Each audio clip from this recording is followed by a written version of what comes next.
Well, welcome everyone. This is our November Regain office hour.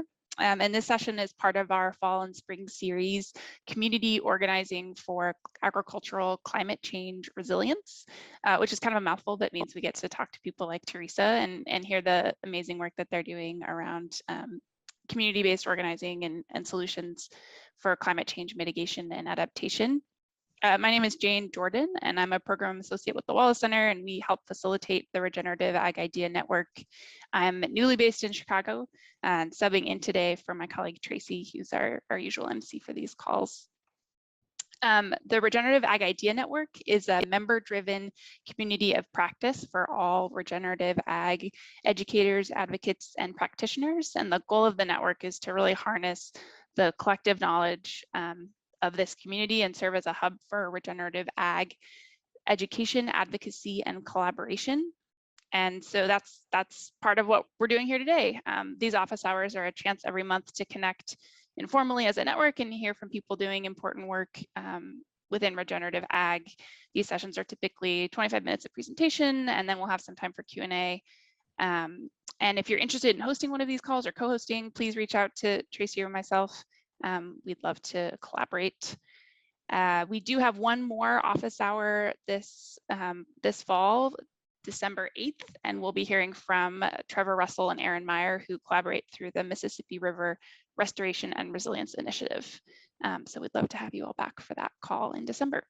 And then the second piece of Regain news is that we've just launched our second round of regenerative grazing mini grants. And so if you are working with Illinois and Indiana producers, this is a great chance to get some additional funds for grazing, resource development, webinars, conference attendance, that kind of thing. So I'll drop the links to those opportunities in the chat, and feel free to apply and share with your networks.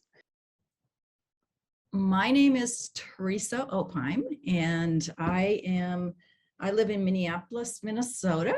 I don't know where Katie lives, but we're somewhat neighbors. I also spent a lot of time on the shores of Lake Superior, an absolutely wonderful lake that is experiencing a lot of warming right now. I am from Iowa originally. My family owns farmland in Northwest Iowa, and that's where my mother was raised. I was the director of Practical Farmers of Iowa for 10 years. And before that, I worked for the Environmental Law Institute and US EPA in Washington. I've also worked for the Iowa Environmental Council and was a fellow at the University of Minnesota Sustainable Ag Program. So that's my background. I have journalism and law degrees, but have spent a lot of time in the nonprofit sector for the most part. So I'm going to talk to you about Climate Land Leaders. Climate Land Leaders is an initiative that is 1.5 years old. It is part of Sharing Our Roots. Sharing Our Roots is a 100-acre farm near Northfield, Minnesota. That's southeast of the Twin Cities. And it is a proving ground for regenerative agriculture. It was degraded corn on corn land when the nonprofit purchased it. And there's been a lot of restoration work, as well as a serious commitment to making the farm commons for area farmers, especially immigrant communities. There's a mobile home park just 1.5 miles from the farm that is actually people from the same town in Mexico who live there. So they are big users of the farm. There's also a strong East African community as well. But Climate Land Leaders is an initiative of this group, Sharing Our Roots. Sharing Our Roots is participating in Climate Land Leaders, and also it has, is the host home for it. So, okay, so our group is for a particular demographic. The Climate Land Leaders all, for the most part, own the farm or forest land. A lot of them are NOLOs technically, but I don't think that's a very good description of who they are.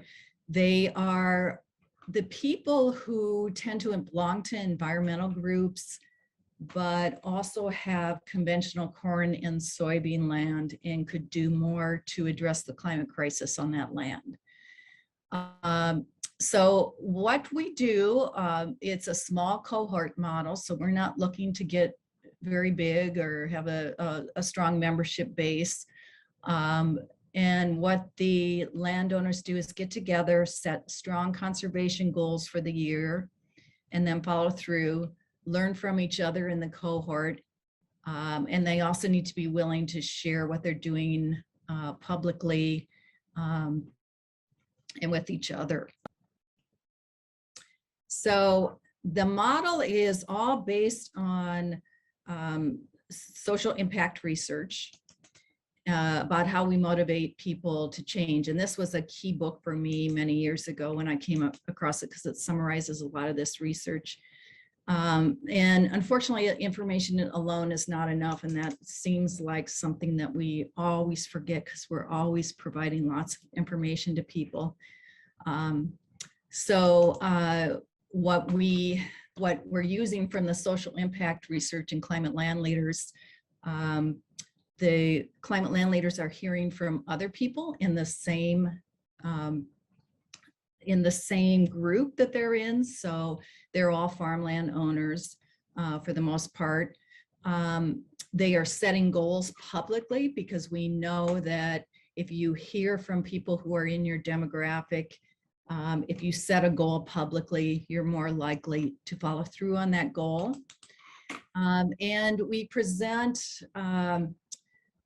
alarming information, but the research pretty strongly indicates that that only gets people discouraged and depressed unless you provide an outlet, some action step after that. So that's another reason why we focus on this practical, on the grounds goal setting. So our niche really is developing the leaders themselves. So we do have resource people on the calls. For example, NRCS staff or Fish and Wildlife Service staff who have helped the individual landowners accomplish some big conservation goal. But for the most part, we're interested in hearing from the landowners about what they did, what were the barriers they came across, how did they solve those, especially what funding sources you use. So they are really, we spent a lot of time on this. Did EQIP fund this? Was a Fish and Wildlife Service easement a better option? Don't even bother with CRP because you'll only be frustrated, and just a variety of sharing about the various programs that have helped government programs and National Wildlife Federation and other programs that have helped these landowners accomplish conservation, because they do have outside resources. They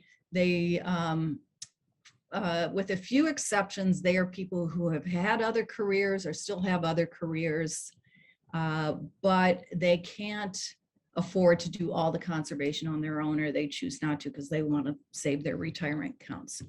So I put in my presentation is full of the climate land leaders, and that's because they're the leaders.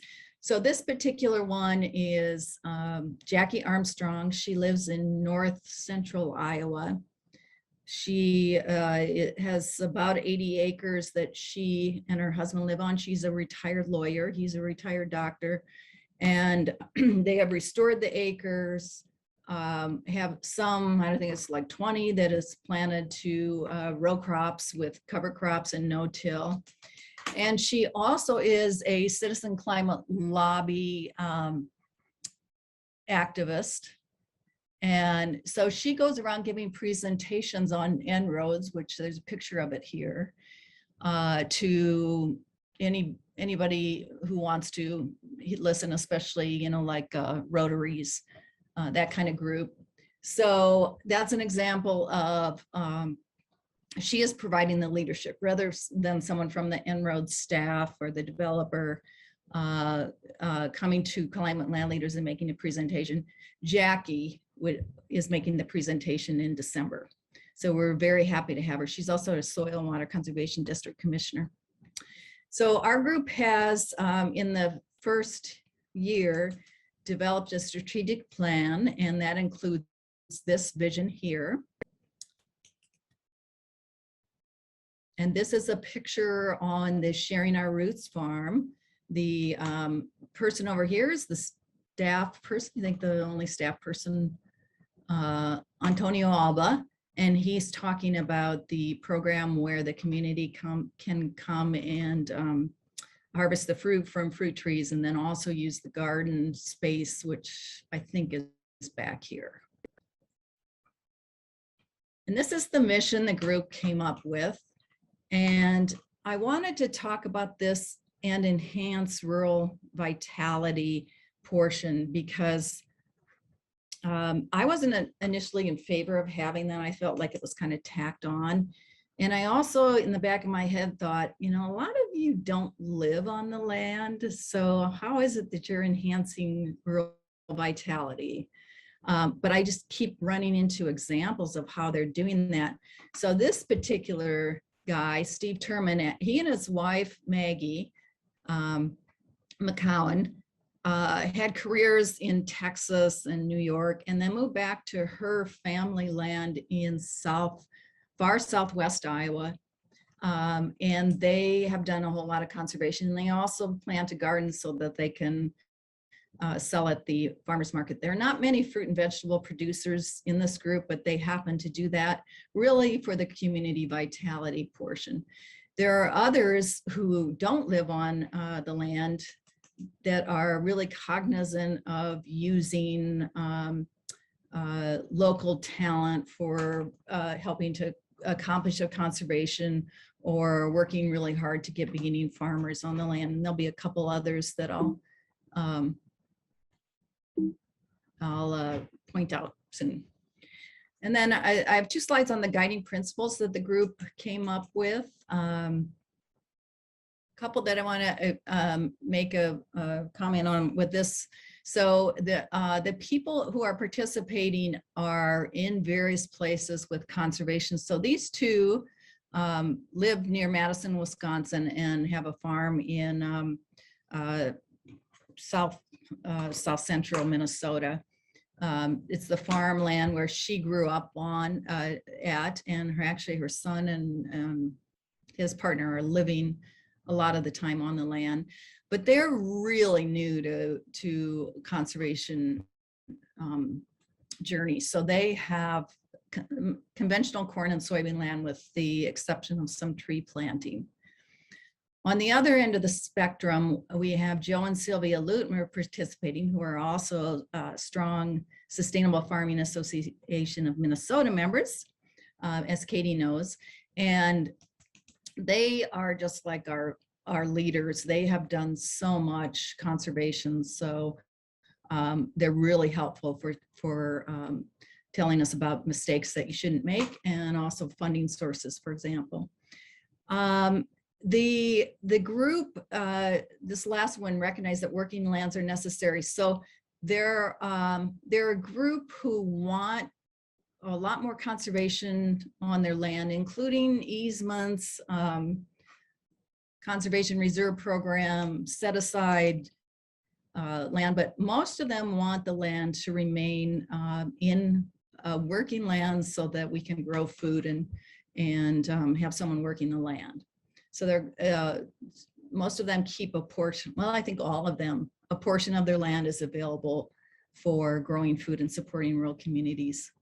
So I mentioned that they have outside sources of income for the most part. All of them have strong networks, which I'll talk about in the next slide. Some of them live in cities and some live on the land. So there are a couple in Minneapolis who own Iowa farmland, for example. So I wanted to tell you about these ones particularly just to give you a flavor. So Josie Tropel works at the Sharing Our Roots farm, and she also has a small sheep operation with her husband, and the sheep graze on the farm, but she's one of the co-farm managers. This here is Wendy Johnson, and she is a farmer consultant for us. She lives in Northeast Iowa. She's amazing. She's got both conventional farmland with her father, organic field crop, and then also a grass-based operation. And she is just incredibly well connected. She's been a Practical Farmers of Iowa president, and is also, we're delighted that she's just really interested in speaking out on climate change and ag. To the right here, this is Helen Gunnarsson. Helen Gunnarsson lives in Ames, Iowa, and has farmland in Northwest Iowa in the same township as the farmland that my family owns. So I knew Helen's mother as the little town librarian when I was growing up. And she has transformed her land into either all pollinator habitat or organic row crop. And she shares freely about the discount she's given the renting farmer to just really help with this young man get started. So here's Joe Lutmeyer, who I mentioned earlier, and this is actually at a Sustainable Farming Association field day on renewable energy. He and his wife Sylvia retired to the farm where Sylvia grew up, and they purchased, I think, 4 additional properties, maybe 5, and have sold one to a beginning farmer. Really committed to getting beginning farmers on the land, as well as extensive prairie, wetland, forest restoration. He's out every day working the land, trying to get this restoration done. Most recently, he and Sylvia are welcoming a woman who is a refugee from Somalia.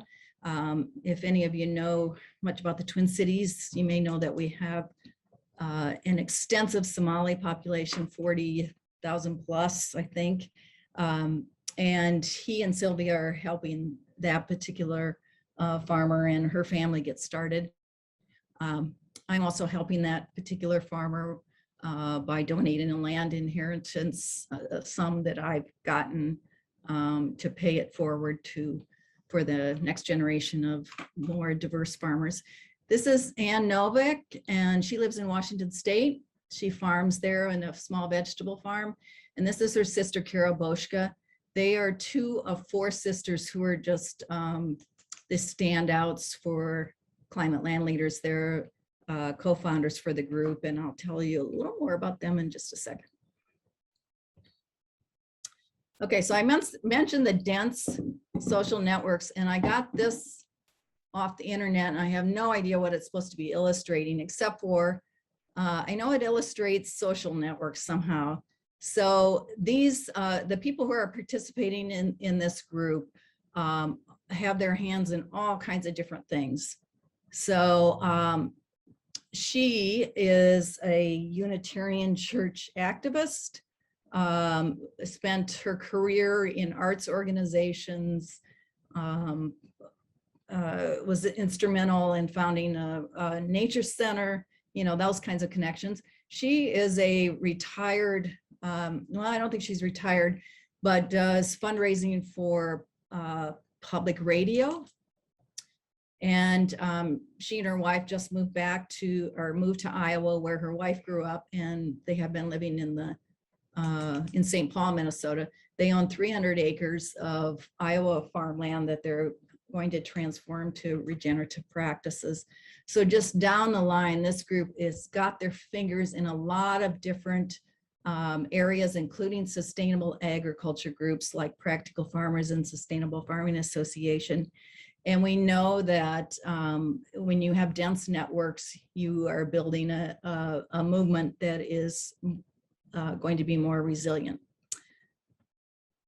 Okay, here are the farms participating. So they represent a little over 10,000 acres. And there are 35 separate farms and 37 participants right now. So like those Boschka sisters, there are 4 sisters with 1 farm, but then there are some that have multiple farms.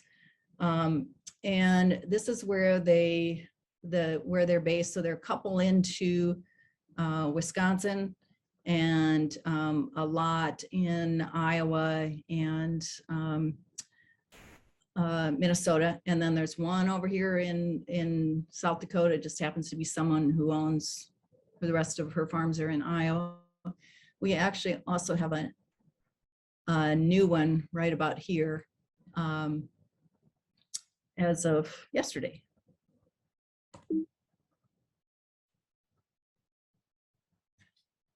Okay, so like a lot of groups, we start with soil, and we have an astounding science partner in Dr. Sharon Wires, who's this person right here. She's with the USDA Agricultural Research Service in Morris, Minnesota, so out in western Minnesota. She is a dream.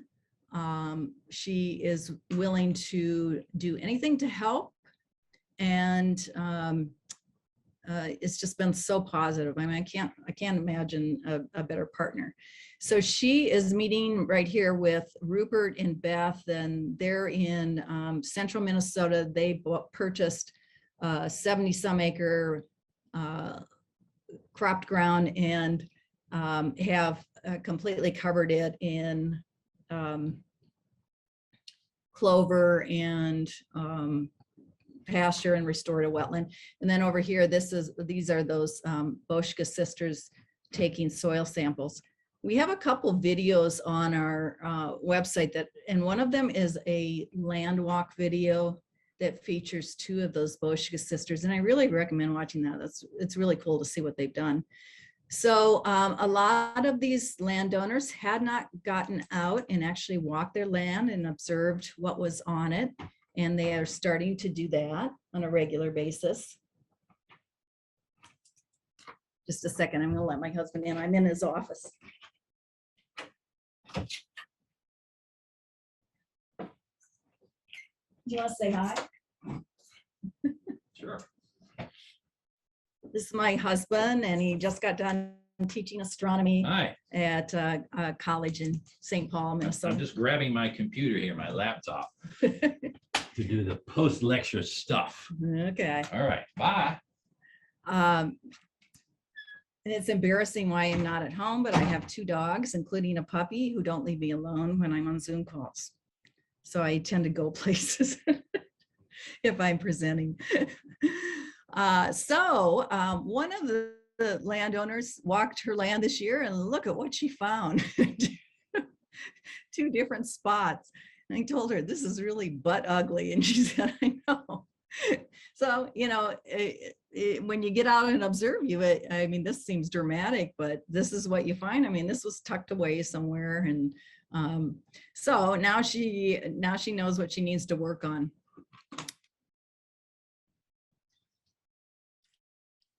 So a year and a half in, we've met for the most part monthly with the full cohort, and then there are subgroups on equity and policy. I'll talk a little more about that in a second. And then we also had a deeper dive into hydrology.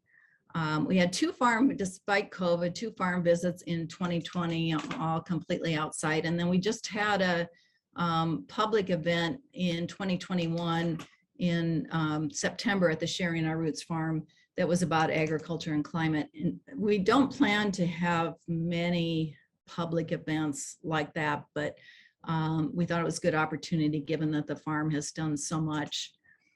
So the farm, again, is participating as a climate land leader and is also providing the home for climate land leaders. So this Dr. Wires, who I mentioned at ARS, she's done 27 one-on-one calls with the landowners.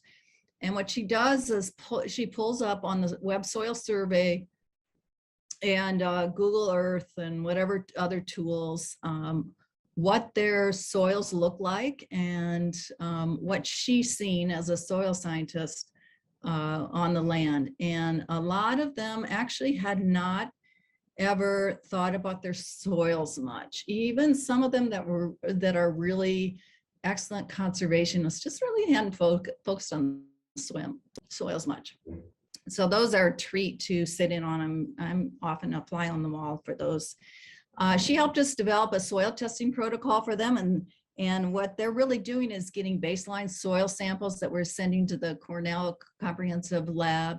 The soil, their reports, they're more expensive than a lot of the other services, but they give this comprehensive picture. So the climate landleaders are beginning to really understand their soils better. So she's also doing, as part of her research, and then also to inform some of the landowners, more extensive soil testing and analysis on 4 of the farms. And then this year in March, we started a much more robust social media program with 2 to 3 posts per week on Facebook and LinkedIn, and we're going to add Twitter. I don't know what else we're at, but I need help to do more of that. And they all feature the climate land leaders and what they're doing. So I thought I'd tell you a little bit about their goals. So like I said, this is really practical, on the ground approach. So this is one of them, Jane Shea, who lives in Maryland, and then also she stays with her elderly mother in north central Iowa. They have 1,200 acres of cropped ground for the most part. This is a significant financial ownership situation, and because the farmland is very expensive in that area. It's about $12,000 an acre. And these are just examples of where she was with her goals a while back this year. So she presented to the group, because again, we're wanting them to share their goals so that they're more likely to follow through and get advice from others on how to follow through. So she started working with this consulting firm to develop a plan. And this is the barn on the home place. There's also a whole lot of concrete because there was a feedlot. Her dad had a feedlot on the land a while ago. And she's working with new tenants and old tenants to transition to cover crops. So she's in no-till. So she's interested in, what was the best way to get tenants to make this jump. A lot of them have given discounts on rent. She and a number of the others have CRP tracks. I'm guessing 3/4 of them have CRP contracts. So here you can see here that she is planning to do a land walk, and she has not done it yet. So another example of rural vitality, this is a lovely farmstead on a highway, actually close to 2 major highways in northern Iowa. And she and her family have kept this barn, this lovely barn, and she just repainted and refurbished a number of other buildings on the farm. So, and then they held I think it was cookies and cider open house things. So rural vitality. Okay, there's those Boschke stars again, and this is what they did, and they have accomplished all this. So this is astounding. In 1 year, they planted all those trees, prairie strips, restored a wetland, and worked with their tenant to plant cover crops. And they say they wouldn't have done that without climate land leaders, because they just really needed the community and support.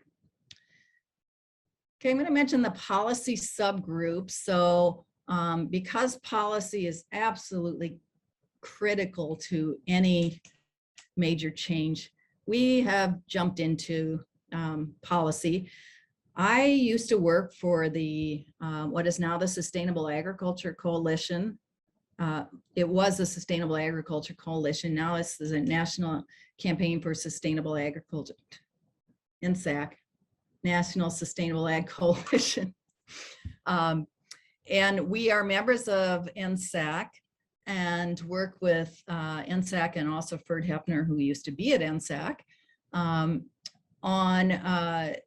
really the nexus of working lands and conservation. So here's some of the things that we have worked on. We have submitted comments or contacted legislators on the Build Back Better Act, the USDA climate strategy, so an administrative focus, carbon markets, which our group essentially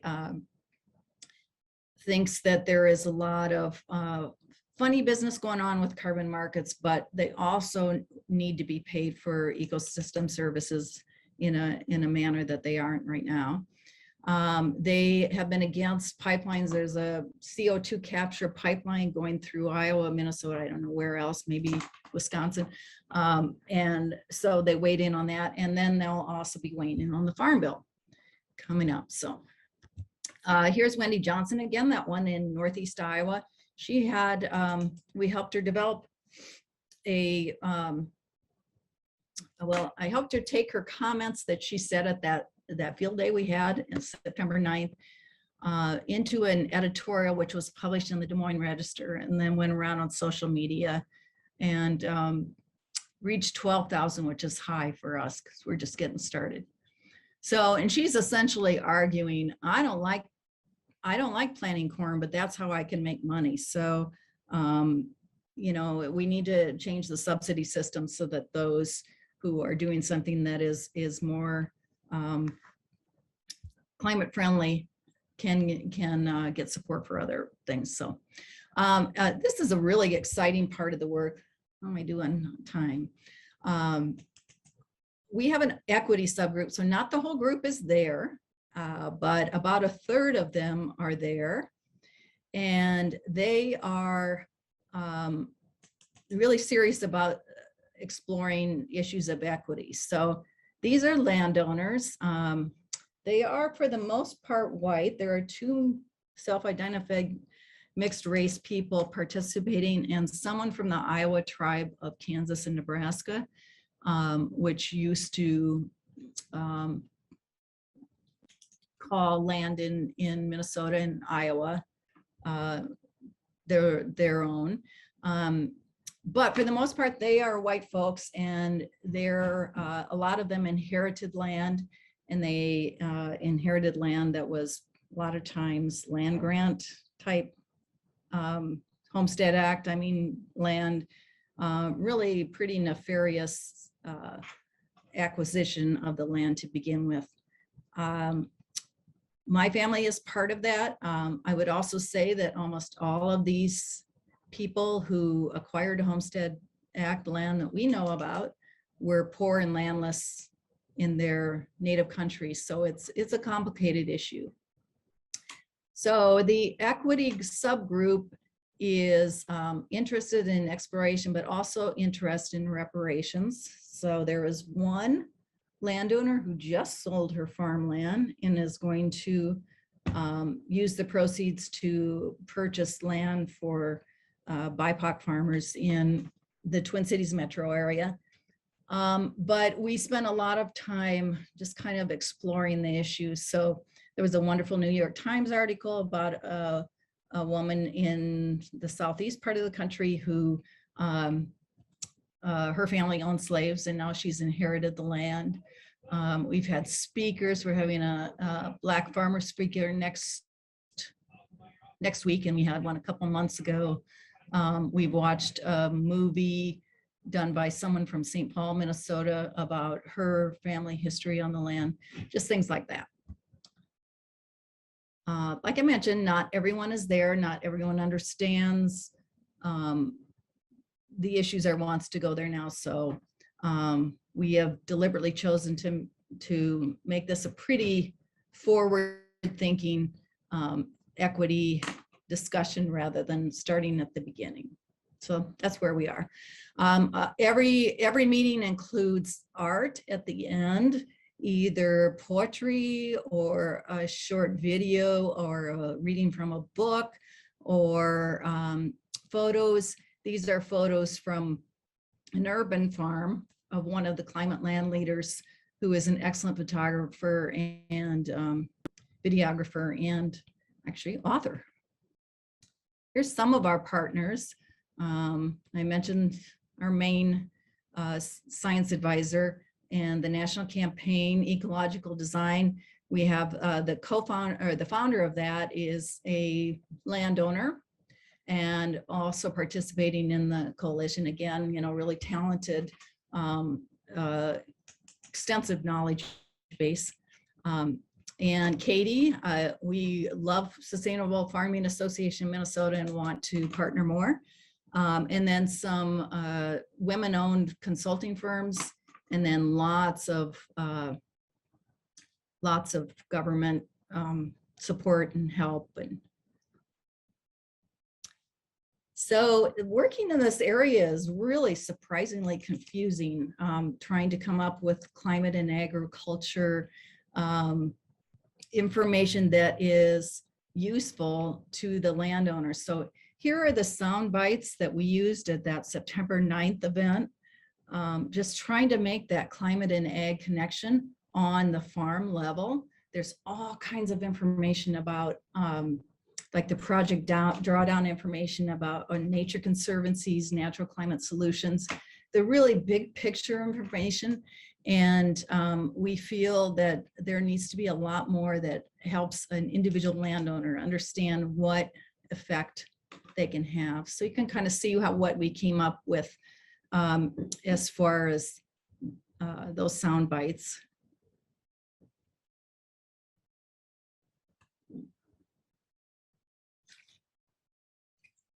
And we're also using Comet Planner to plug in the changes that the landowners have made, and then going over to the EPA's greenhouse gas emission calculator site to get some kind of reference for that information. And an exploration of carbon drawdown potential. And I know there's someone working with Grasslands 2.0 on the call. A recent article in Ag Review, or one of the ag publications, was really helpful in this area, but it's a really confusing time to know, do you really have a potential to draw down carbon when carbon, it really is a carbon cycle. Here's an example of the Cornell Comprehensive Soil Test, if you haven't seen that. So you can see how they lay out. They basically have a system of green, light green. I think there's a yellow, orange, and red telling you where your soil has problems. So how we're using this, and we would sure like help. This is the soil scientist here talking with those Boschke standout sisters about the soils on their farm and their results. So their organic matter is at 4.3% after all those years of tillage. So NRCS says that 2.5% is typical for that soil type in that area right now. And so they're kind of like, well, wow, we're already doing great. You know, can we really get that soil organic matter higher? Well, we know that the mollisols, the soil under prairie, was at I think it's 8 to 10% typically before the land was plowed by white settlers. So they are thinking that they have the potential to at least double their soil organic matter, perhaps even triple it, who knows. But that's the kind of thing that we're trying to figure out. And frankly, we are really eager for science advisors and help in this area so that we don't make big mistakes. So a little bit about effectiveness. So we're gonna double the acreage and participants in 2022. We're gonna survey, we'll be doing this by May when a grant expires for sure. Did this project help you achieve on-farm goals? Because again, these people are involved in a lot of other efforts in nonprofits and Maybe NRCS was really the one who helped them receive their on-farm goals. We're going to check on that. Do they have increased confidence and knowledge needed to lead on agriculture and climate? Did they have a strengthened community? So in this case, these two landowners, she came down and helped this one with a chainsaw 101 to help her do some management. And they did that on their own. That's a really good example of strengthening community. Challenges, since you're all resource working in this area, way too much information. So we're not, again, we're trying to build leaders. We're not trying to bring people onto calls to tell, present government staff or, scientists to just tell them everything. They have so many opportunities to do that kind of exploration elsewhere. So it is, there's so much information that they get discouraged and they don't know what to focus on and what not to. An initiative of, so I mentioned this is sharing our initiative of sharing our roots. That seems to be really confusing to people. They don't understand whether, I don't know, whether this is a part of something on its own right now, but right now it is a pilot project, an initiative of sharing our roots. Again, that's staying focused on landowners as leaders. They often want to bring on an Iowa State University extension person to spend the whole call on that. And I'll be like, no, we want you to share what you're doing. And of course, this is huge, climate depression and anxiety and how we handle that. Because the more information you provide, the more discouraging it is, because it's an extremely discouraging situation. So that's all I have, and I'd love to have any discussion or if you have any resources to share with me. Yeah, thanks, Teresa. That was great. We've got about, I think, 15 minutes for questions. And I'm wondering right off the bat, of how many of these folks are not actually, might own the land, but aren't managing it themselves? And are you providing support with that kind of interfacing between these landowners and the people who are farming, and what does that look like? Yeah, so there are quite a variety. So there are, I think it's about 2/3 are not, have hired someone to farm at least a portion of the land. And the rest are either farming themselves or living on the land. They tend to get, they're getting help from extension services, like, as far as contracts, how much they should charge, what kind of inputs are they will allow on the land, that kind of thing. So did that help? Is there a second part of the question? Yeah, no, that's interesting. I think I'm just like, it's often, in working with farmers who are interested in implementing these practices, it's often, there's often frustration with landowners who don't understand what they're trying to do, or limitations about the kind of lease or rental agreement that they have. And so it's interesting to hear about kind of the flip side of that, like what's happening from the landowner. This is a group on the flip side. They're trying to bring their tenants along. And there are a lot of those too. And there'll be more of those as land ownership turns over to a generation that is, that some of you are in, that is more conservation minded than mine. So. This was a great presentation. I really appreciated all of it. One question that came up for me was, I know I definitely feel the funny business with carbon markets too, but appreciated the quantification you guys have done, and wondered if the hope was to use soil data in like one of the existing protocols, or if there's no plans for that yet. For carbon markets? Yeah. No plans for that. Okay. I mean, one of these is participating in a NORI project. For the most part, they're quite skeptical of anything where you're purchasing credits and then continuing your polluting ways. So that's where they come down on this. Yeah. But on the other hand, like I said, the shortage of money for conservation is so extreme. One has applied for EQIP a whole bunch of times and is always rejected because there's not enough EQIP money. You know, they are interested in payments for ecosystem services. And I kind of wonder if maybe as we get into the carbon markets, that's sending us a little bit on that way. I don't know, but they're really interested in learning more. And oh, hi, Aaron. I see you're on. Yeah. Hey, yeah. Erin is a Sharing Our Roots board member. So she's, she and the other board members have been instrumental in allowing this project to move forward.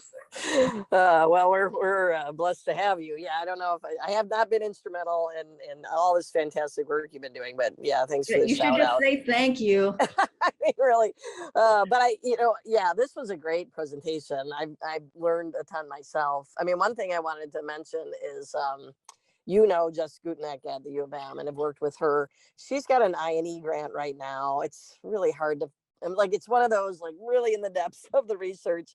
But the idea is to do a workshop and synthesize focused on Minnesota, but I think it could be translated beyond of like, what do we know?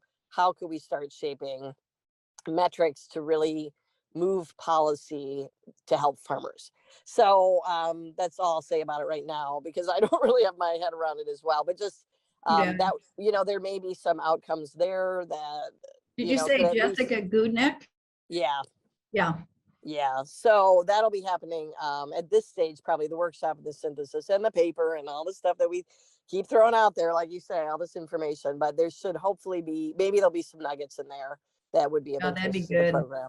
Yeah, just to call that out a bit. But yeah, this is just, this work is fantastic. And, no doubt it's relational. And, I think we always find, whether we start out knowing it's going to be relational or thinking, okay, we need to, or we want to make some wholesale change, is that, it comes down to this really hand in glove set of relations, and really working with the farmers in a way that they are getting the kinds of resources at the community level that they need. So hats off to you for there has to be a level of trust with the climate land leaders to share. So they're sharing things like, we have one session that is mistakes were made. There's an old New Yorker cartoon with it's a puppy or something that has ruined everything in the room and gets called on the table and says mistakes were made. Mistakes were made. Yeah, right. So they're all sharing their colossal mistakes that they made, which are way more helpful than saying what went right. Yeah, I can see that. I was noticing how many women were examples that you called out, and how many women are on the call today. And just wondered if you could talk a little bit more about the gender dynamics of this, and also if there's any connection. I know that there's like a Women for the Land AFT effort that is focused on non-operating landowners, which Jane brought up. Is there any connectivity with that program? Yeah, so I should have mentioned that. So about 70% are women. I don't want it to just be open to women. For one thing, there are several married couples, but then I also think we miss out on amazing expertise of people like that Joe Lutmer I mentioned. But it does seem to appeal, the approach of getting, supportive, getting on a call, does seem to appeal to women. I have talked to AFT a couple times. There are a variety of women in agriculture events. So AFT is having basically talking about the Prairie Strips program, someone from University of Wisconsin call. So what we would do is pass on that information to the climate land leaders, and people can get on that call and learn more about that, although a lot of them know quite a bit about Prairie Strips already. So that's the extent of the partnership at this point. So we'll never limit this to just women, but it is women led. We have a guidance committee that is 3 of the climate land leaders and me on that. So we're meeting next week to talk about a retreat. And I should mention that we pay a stipend for participation, and I did that at Practical Farmers of Iowa, and I think that's absolutely critical. So if you want to take a lot of a very busy person's time, there should be at least a stipend of appreciation to them. They can do whatever they want with it. They can donate it if they don't want it, whatever. But I think it recognizes that they have significant expertise. Because there's so many, especially in the BIPOC community in Minnesota right now. They're getting asked all the time to present and taking a lot of their time with no compensation. So I think that's a critical component of a successful group, and Practical Farmers of Iowa does that in a significant way. Last year I was there, we paid out, I think, $120,000 to farmers, saying, this doesn't completely compensate you for your time, but it tells you that you're valued and your time is worth something.